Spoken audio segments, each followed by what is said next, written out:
If you deliver product, you know it's common to print out a manifest for the driver. In our warehouse solution, it's super easy to configure your system, so let's take a look.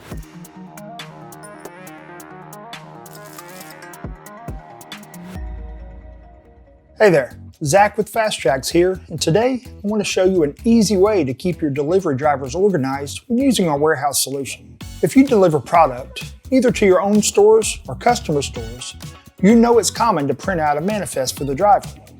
Ideally, this manifest shows details about where the driver's heading, what they're taking, and what order to go in.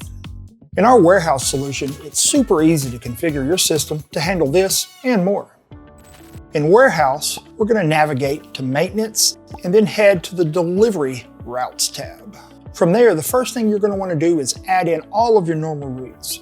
These are usually defined by something like the day, Monday, Tuesday, a day and a time, Monday AM, Monday PM, or a day in a region, like Monday North, Monday South. So once defined, you can add customers to each route.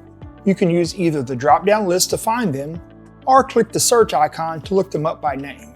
Once all customers are on a route, they can be reordered or deleted. Customers can also live in more than one route, and this is common for stores that get deliveries multiple times a week. Now that your routes are defined, the tough part's over. Once you're done picking, you can easily print a detailed manifest report for the driver. From the inventory screen, we'll go to Invoiced Orders, Manifest Report, and Print.